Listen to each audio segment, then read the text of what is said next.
So, once you got into once you have your firm, you're up and running. At this, let me see, we're in 2021. You started 2008. It's 12 years in. How do you continue to stay motivated in the process? Like, how do you keep moving forward with this? Yeah, I mean, I've had a coach to some level for the last 4 years, probably. So setting intention for where I want to go, right? And then putting the tools around me to get there. And that it depends where you want to go. Like if you want to build $1 million book of business and then sit on that and golf and take people to lunch and things like that, that's fantastic. This is a great business for that.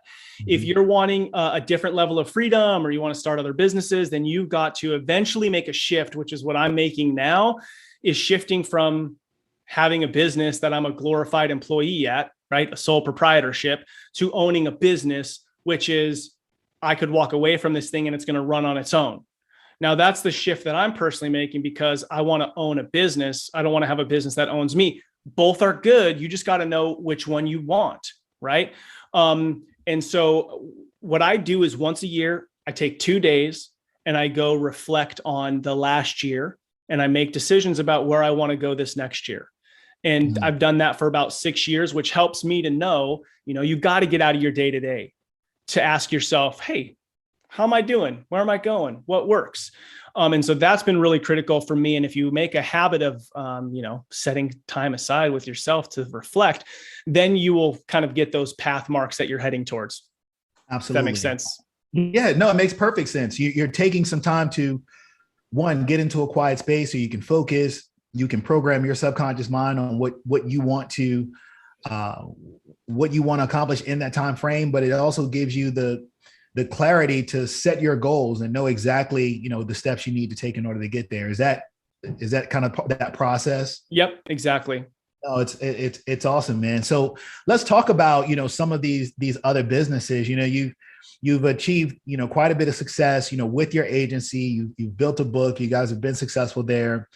How did you get into, the other platforms? Because in the insurance industry, right, sometimes people feel like you have to make a trade-off, right? You have to, if you're going to be in insurance, which is normally kind of a stuffy kind of business to be in, then you're not necessarily you can't be a creative person. You can't, still have those other outlets. And you found a way to really incorporate those things and have a lot of balance in that area. So I'd love to hear, how you started to make that transition. And I want to talk about how the Benefits Influencer podcast came about and how Rebel and Create, that podcast and book came about as well. Yeah, sounds good. So ultimately, 2014, we have the Affordable Care Act come in. Where we were at, a lot of our groups all renew fourth quarter. I was working 80 hours a week. Like I was drowning and I was dying and I was not happy. And so come January, February, I had a decision to make. Do I just thank God that I have a breathing room now and just chill for the next 9 months? Or do I figure out a strategy so that I'm not dying in 9 months? So that's the moment where I hired somebody. I took a big pay cut and I went and disc profiled people to find somebody who was opposite me, who could actually create systems and processes that would free me up. And fast forward 2 years later, I'm sitting on a park bench or a picnic table in the middle of the Grand Tetons National Park. I took a whole month off of work and my team had everything. And I remember calling Hoy from my team saying, brother, you joining my team 2 years ago, I am now having a whole month off with my family because of the systems and processes that you put in place. And I remember I'm just sitting there on this picnic bench going, this was why, right? So it took a lot of work to put those systems and processes in, but that was the thing that gave me the freedom for myself and for my team to be able to now have time, right? Because that's what we all want is time. And this business is killer because it's reoccurring revenue if you do it right and you serve people well. So I would say that was the critical moment that freed me up to not be a slave to my business. Okay. And so then at that point, I had more time. And yes, insurance is a little bit kind of like stuffy, if you will. There's not a lot of creativity. I'd always been passionate about fatherhood. So I wrote a book on fatherhood. Then I wrote a journal for dads. And then I started a podcast for dads. And that was my passion. Now, the benefit was I didn't need to make money at that because my benefits company was feeding me. And then from that, I've always wanted to own multiple businesses. And so I was able to buy agency leverage from a friend, which is a marketing tool that I had been using called Hunter. And we bought that in November, and now we're building that out as well. And so that's where I get to be a little bit more creative and pursue some different passions. And there's other strategy and reasons why, but I'm happy to talk about anything with you. Yeah, no, I think it's important to just note that, you don't have to be stuck in that, an insurance career can be platformed into other things as well, right? You didn't say, hey, look, I'm going to stop at the agency. I'm going to take this agency and then I'm going to leverage my time that the agency is giving me to do this, right? I'm going to leverage my experiences, contacts, connections, marketing know-how to do this. And that's why it's critical to build a good team, and I see some insurance agents not, because really what we have is culture and team. That's what you're building. Yeah. So that's where I spend a lot of my time in my agency is building the culture and the team. And so that then I have freedom and they have freedom as well.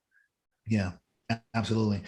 You mentioned DISC personality test, just for people who aren't listening, who are listening, but aren't familiar with that terminology, DISC. Can you talk about that a little bit? You say you did a DISC personality test to get someone who was the opposite of you. Share a little bit more on that, please, if you don't mind. Yeah. So this is something we're still building out, but I'll share the ideal process. Okay. The ideal process is that if you have a job, you need to have a job description, or we call it a success profile. That success profile needs to state like what the job is, what the skill set is for that job.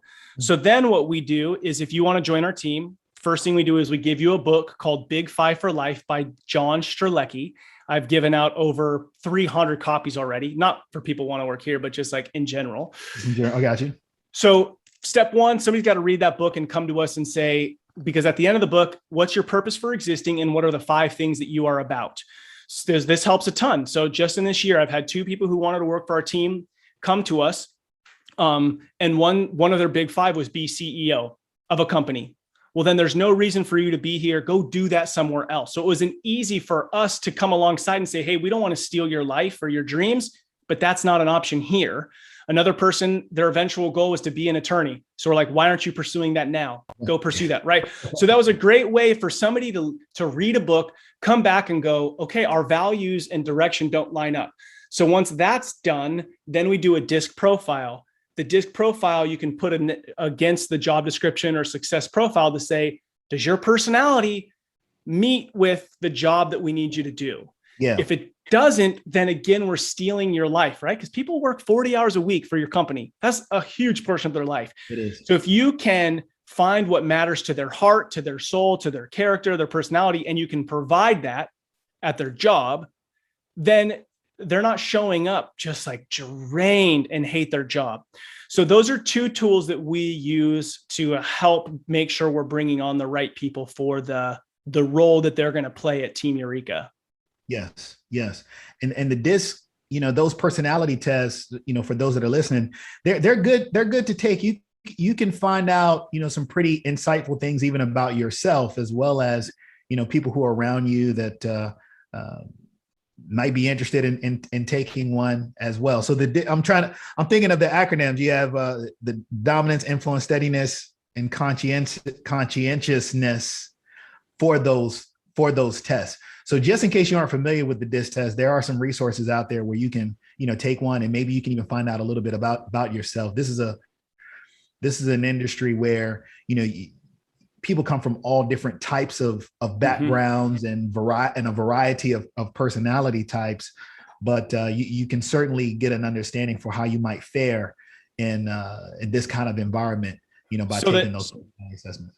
Yeah. And the next piece to that was critical for our team is those DISCs. Like, you could take the DISC and I take it. And then it's going to say, you could create a report that says, this is how Ned interacts with Rod. This is how Rod responds to things. So we could sit down, have a half-hour conversation so that I better understand you. Oh, when I do this, this is what you're hearing. So then you have these better working relationships. And then in our company dashboard, you could actually go look these up. So like if I'm having conflict with you or feeling like, God, what's up with that conversation? He was such a punk.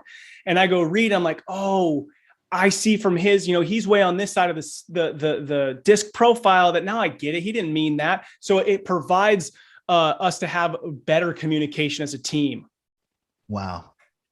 And isn't that what it's all about? Even in this business, it's about communication.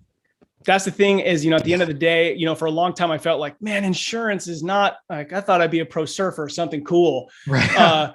But at the end of the day, we all, I remind myself that pro surfer's traveling around the world wishing he was with his family, right? So everything has the grass is greener. And so for this insurance, I've really looked at my opportunity. It doesn't matter about the widgets we sell or the products. It's about the team, the culture, the environment, and are we helping people? That's right. And you still get to surf, right? Almost every day. There you go. All right. So it worked out. So tell me, Ned. It sounds like, and I read your book, Rebel and Create. I got it right here. I'm gonna put it on the camera. Yeah, make sure I love you it. pick Thanks. it up. Yes, make sure you pick it up. But I know that in your youth you wanted to open a sports center or a center, right? And you were going to have your ministry out of the center. And for a while you did that. Yep. Is that something that you still have aspirations to do? Not so much. Okay. So I kind of look at it a little bit differently now. I thought I'd open a youth center. That was my ultimate goal. And in 2015, it was at my fingertips. It was all being handed to me. It was going to happen. And then it all fell apart. And that's the time where I did a ton of self-reflection. And that's when Rebel and Create came to me. Like, what is it that I'm really wanting to accomplish? And what am I doing? Right. I was looking for all these, I was looking to be respected, valued, needed. And then I was leaving a mark on this earth through this thing I was building outside my home. And I felt this like, Ned, that's great. But first you got your home, you got 5 kids at home. And you don't have to jockey for their attention. You don't have to throw a great event. So I decided, you know what, I am going to go all in on my family. And so that's when the mantra Rebel and Create came to me, which can be applied to anything, but like, I'm going to rebel against the idea that the adventure for my life is out there somewhere else. And I'm going to create a home where all that I desire, I can do right here. And so through that, I started to find a lot of value in it. And I thought, you know what, there's probably a ton of other men. Like I looked around, like at church example on a Sunday morning, and I'm like, there's a UPS driver. That guy manages Target. That guy's a construction worker. And in our world, we're the guys who wake up and kind of make the world go round, but we glorify these other roles, right? Which is great. But I felt like, there's probably a lot of men who feel like their identity is, they just haven't met it, but they haven't realized all the potential they have in their home. So that's what Rebel and Create was about. And that's my mission with fatherhood, is help men to see who they already are, and that the desires of their heart can be filled, not in a hobby or not in some career, but it can be filled in their home. Now, I'm not saying don't have dreams to still do something, but it can't be the primary place you find fulfillment, because I think you'll be let down. So that's what Rebel and Create is about.